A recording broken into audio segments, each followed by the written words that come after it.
ফিলিস্তিনের উপরে ইসরায়েলের সন্ত্রাসী কর্তৃক ফিলিস্তিনের মুসলমানের উপরে ইতিহাসের বর্বরিত নৃশংস কোন অত্যাচার হচ্ছে তার মদত দিচ্ছে আমেরিকা, রাশিয়া সহ পশ্চিমা বিশ্বগুলো। আমরা বলতে চাই আজকের জাতিসংঘ মানবাধিকার অত্যাচার বিশ্ব মানবতাবাদী সমস্ত মানুষকে নিরক্ষরের ভূমিকায় রয়েছে। আমরা স্পষ্ট ভাষায় বলতে চাই এই জাতিসংঘ মানবাধিকার সংস্থা ইসলাম আর মুসলমানের চূড়ান্ত দুশ্মন।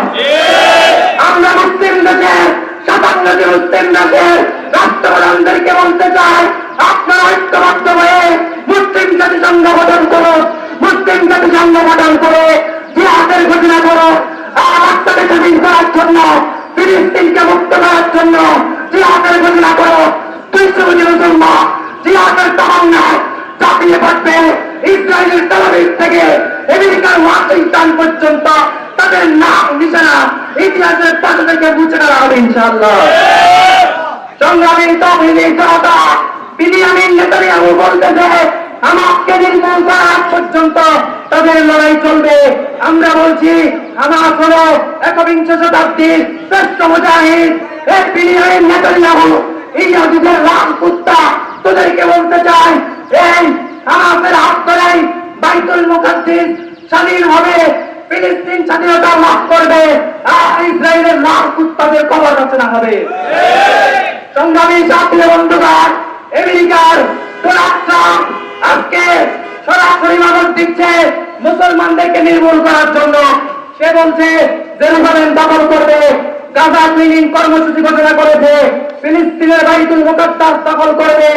আমরা স্পষ্ট ভাষায় বলতে চাই মুসলমান যদি বছরের চেতনা নিয়ে ময়দানে ঝাঁপিয়ে পড়ে, 200 কোটি মুসলমান জিহাদের তামান্নায় ঝাঁপিয়ে পড়বে, ডোনাল্ড ট্রাম্পের ফিলিস্তিনের মাটিতে ট্রাম্পের কবর রচনা করা হবে। সংগ্রামী সাথী বন্ধুগণ, দ্বিতীয় নম্বর কথা বলতে চাই পার্শ্ববর্তী রাষ্ট্রের ক্ষমতাসীন দল গুজরাটের কসাই নরেন্দ্র মোদী, যার হাতে কাশ্মীরের লক্ষ মুসলমানের রক্ত লেগে আছে, যার হাতে গুজরাটের রক্ত লেগে আছে, সে আবারও মুসলমানদেরকে নির্যাতন করার অবহেলা চাচ্ছে। এর স্পষ্ট হুঁশিয়ারি আমি শোনাতে চাই, যদি মুসলমানদের উপর নির্যাতন বন্ধ না হয় তাহলে বাংলা থেকে 20 কোটি মুসলমান বছর হিন্দের স্লোগান নিয়ে 12 কোটি লোকে লং মার্চ করবে ইনশাআল্লাহ। আর সেই লং মার্চের মধ্য দিয়ে এই গুজরাটের কসাই তার গলার উপর পা দিয়ে দিল্লির লাল কেল্লায় কালিমার পতাকা উড়ানো হবে ইনশাআল্লাহ। সেদিন বেশি দূরে নয়, মুসলমান বিজয় লাভ করবে। আজকে যারা মুসলমানদেরকে সভ্যতার বাণী শোনান, কাদেরকে সভ্যতার বাণী শোনান, মুসলমান হলো সবচেয়ে বড় সভ্য জাতি। অতএব আপনারা কাশ্মীরে মুসলমানদেরকে মারবেন, ফিলিস্তিনে মুসলমানদেরকে মারবেন, ইরাকে মুসলমানদেরকে মারবেন, লিবিয়াতে মুসলমানদেরকে মারবেন, আল আকসা দখল করে নেবেন, আর আপনাদেরকে চুমা দেওয়া হবে, এমন কোন নীতি ইসলামে নাই। আপনাদের বিরুদ্ধে 200 কোটি মুসলমান, 400 কোটি হাত কিয়ামত পর্যন্ত, মৃত্যু পর্যন্ত জিহাদ চালিয়ে যাবে ইনশাআল্লাহ। আরেকটি দাবি, 3 নম্বর দাবি কথা বলে আমরা শেষ করব। 3 নম্বর দাবি হলো বাংলাদেশের অন্তর্বর্তীকালীন সরকারকে হেফাজতে ইসলামের পক্ষ থেকে আমরা বলছি, শাহবাগের নাস্তিকবাদ আবার মাথাচাড়া দেওয়ার চেষ্টা করছে।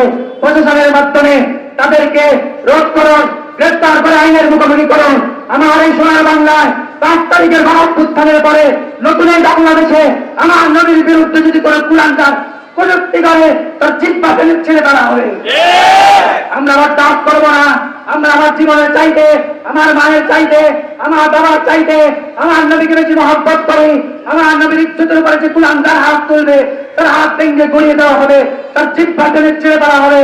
কোন কুলাঙ্গার যদি প্রযুক্তি করার দুঃসাহস করে আমরা তার গর্দান কেটে কুকুর আর শুকুরের নাস্তায় পরিণত করবো ইনশাআল্লাহ। হেফাজতে ইসলাম রক্ত দেওয়া সংগঠনের নাম, রক্ত আর জীবনের মাধ্যমে হেফাজতে ইসলামের সূচনা হয়েছে। অতএব হেফাজতে ইসলামকে হুমকি ধমকি দিয়ে ভয় দেখিয়ে লাভ নেই। হেফাজতে ইসলাম রক্ত দিয়ে এসেছে, দরকার প্রয়োজনে রক্ত আরা দিবে, কিন্তু বাংলাদেশের পবিত্র মাটিতে নবীর ইজ্জতের হেফাজত করেই ছাড়বে ইনশাআল্লাহ।